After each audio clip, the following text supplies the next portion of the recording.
Sebelum mulai videonya, jangan lupa klik tombol subscribe dulu ya. Terima kasih.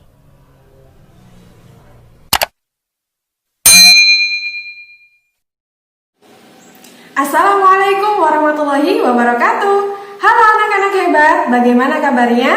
Semoga semuanya dalam keadaan baik dan sehat ya. Kembali lagi sama Bu Santi Widya Sari. Di video kali ini, Bu Santi akan memberikan strategi agar bisa lolos di SNMPTN 2021. Nah, oleh karena itu, tonton terus videonya sampai habis ya. Jangan di-skip agar tidak miss informasi. Tapi sebelum itu, jangan lupa klik tombol subscribe dulu ya, agar kalian selalu update informasi-informasi terbaru yang akan Bu Santi bagikan di video-video yang selanjutnya. Jadi, klik tombol subscribe-nya sekarang juga ya. Nah, langsung saja kita bahas.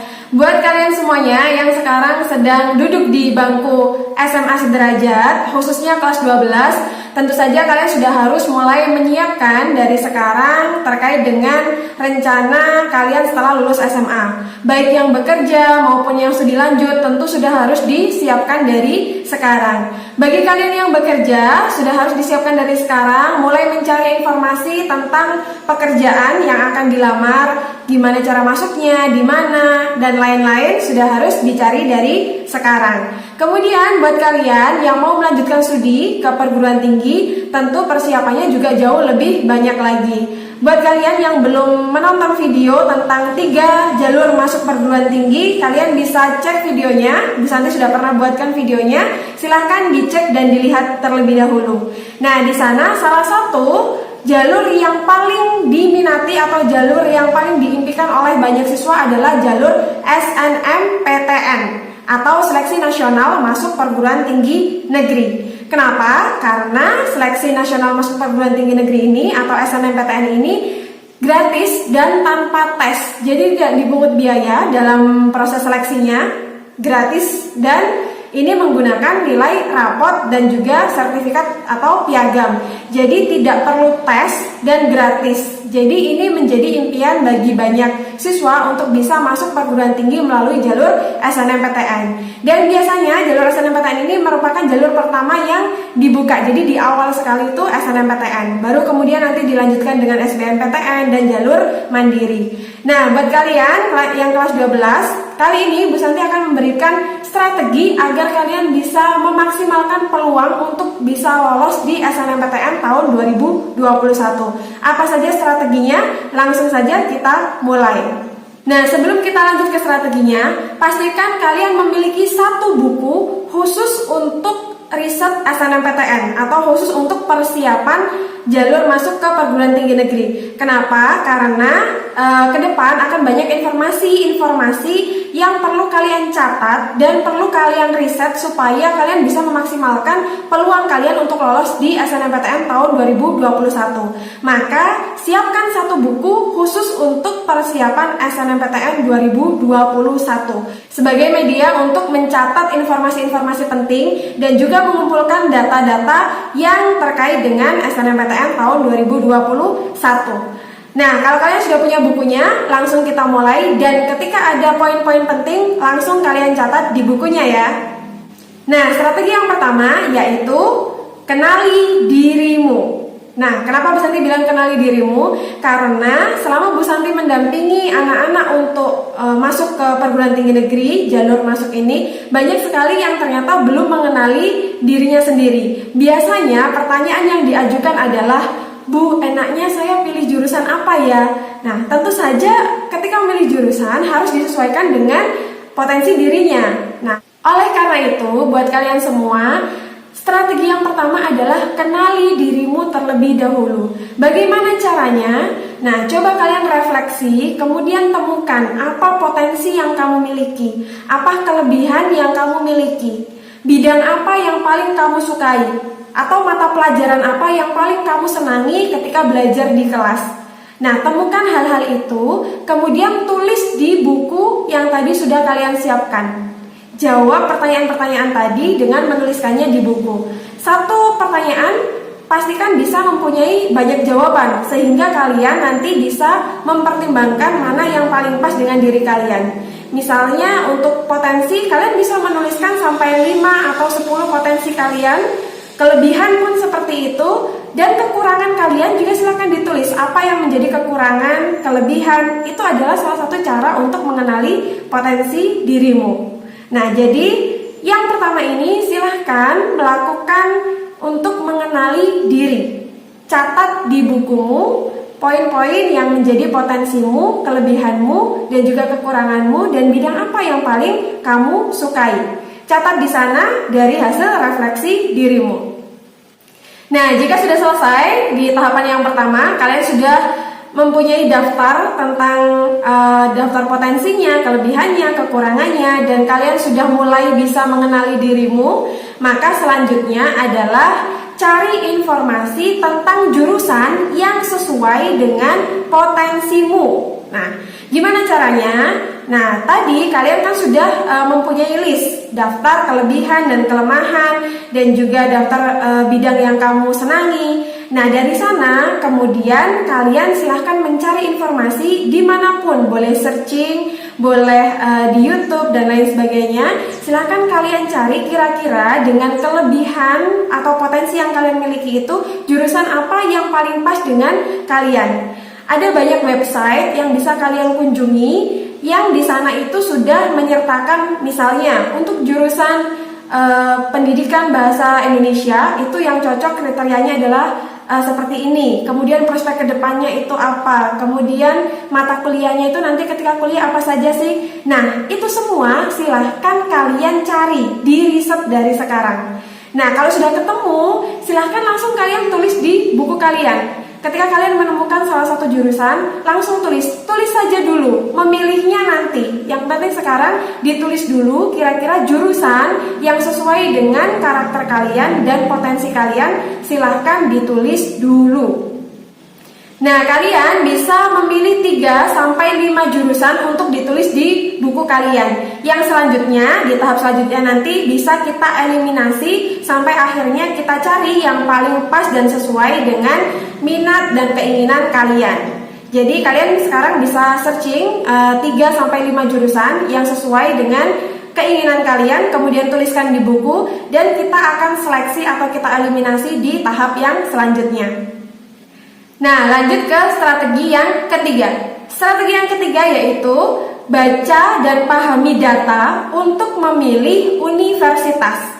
Nah, seperti yang kita ketahui bersama anak-anak bahwa di SNMPTN ini di tahun-tahun sebelumnya itu kita bisa memilih 2 program studi dan 2 universitas. Bisa juga kita memilih 1 universitas, 2 program studi. Setelah tadi kalian sudah memiliki jurusan-jurusan yang sesuai dengan minat dan keinginan kalian, nah selanjutnya kalian harus mencari data peluangnya untuk masuk di jurusan-jurusan kalian tadi untuk menentukan universitasnya. Nah, di mana cara mendapatkan data-data ini? Kalian bisa masuk di website snmptn.ac.id. Nah, di sana itu sudah sangat lengkap sekali. Mulai dari universitasnya, kalian bisa pilih di sana itu universitas apapun yang kalian ingin di Indonesia itu ada di sana. Contoh misalnya, kalian di sana mau masuk di Universitas A. Nah, di Universitas A ini di sana keluar datanya.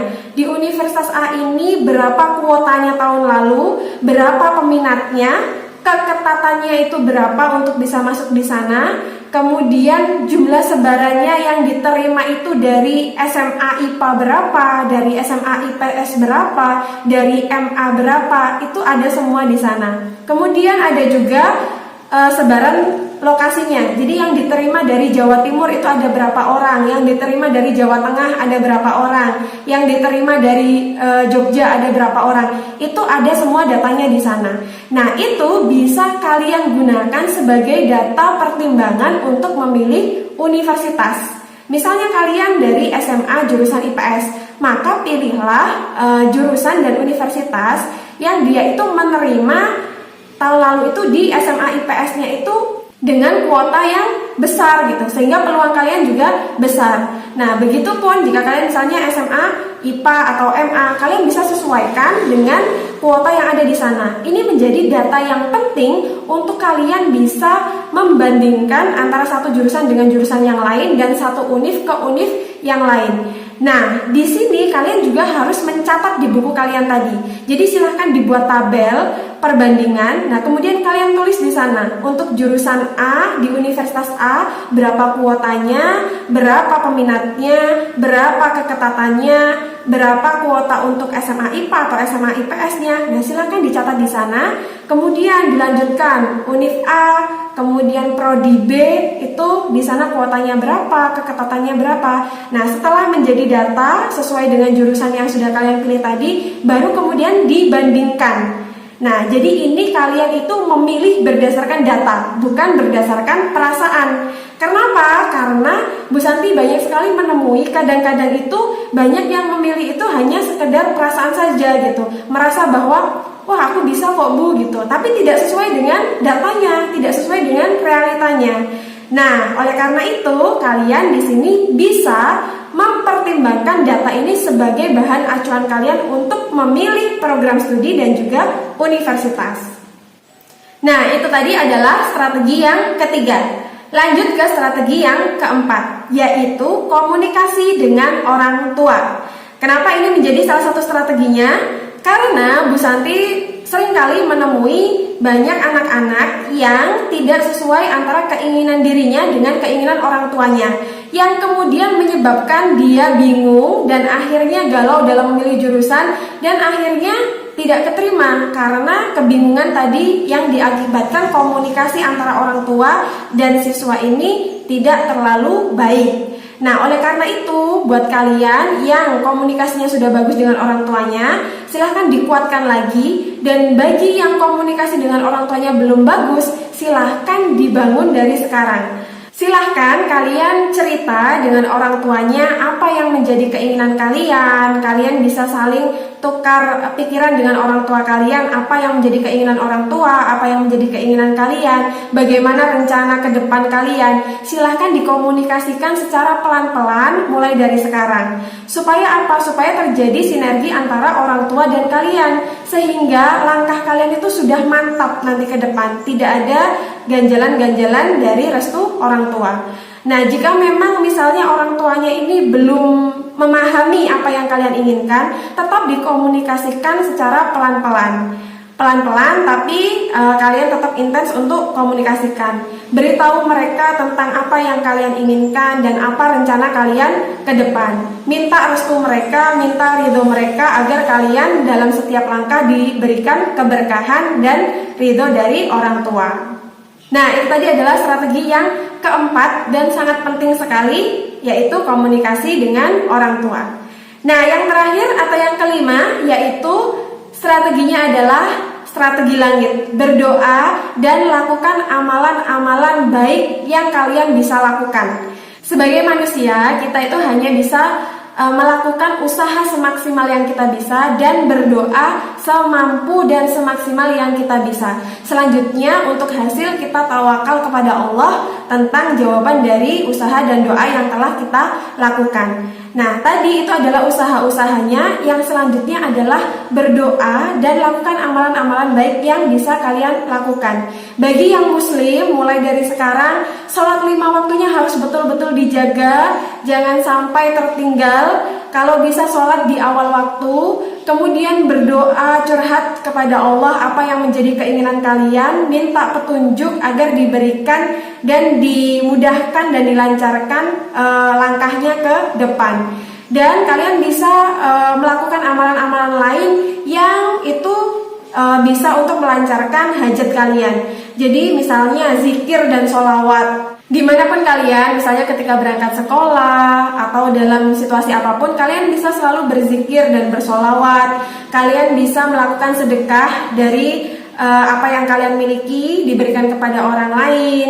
Kemudian diperbanyak sholat sunnahnya, sholat malamnya, bisa ditambahkan dengan puasa sunnah, sehingga kalian bisa benar-benar berserah diri kepada Allah, minta petunjuk kepada Allah agar diberikan kemudahan dan kelancaran. Karena kita tidak pernah tahu mana amalan yang akan menjadi pintu untuk kelancaran atau kesuksesan jalan kita ke depan. Nah, mudah-mudahan dengan kita memaksimalkan usaha yang tadi ditambah dengan doa untuk mengetuk pintu langit, mudah-mudahan hajat kalian dipermudah oleh Allah, kalian diberikan keberkahan sehingga kalian bisa lolos di SNMPTN tahun 2021.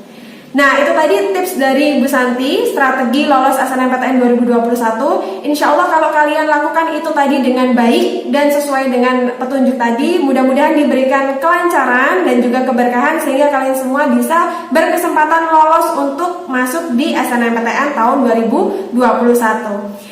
Nah, itu dulu informasi saat ini dari Bu Santi. Ke depan, Bu Santi akan tetap membagikan informasi-informasi penting yang lainnya. Jadi, jangan lupa klik tombol subscribe, like, komen, dan share video ini ke semua sosial media yang kalian punya agar semakin banyak orang yang bisa tahu informasinya dan bermanfaat buat orang banyak.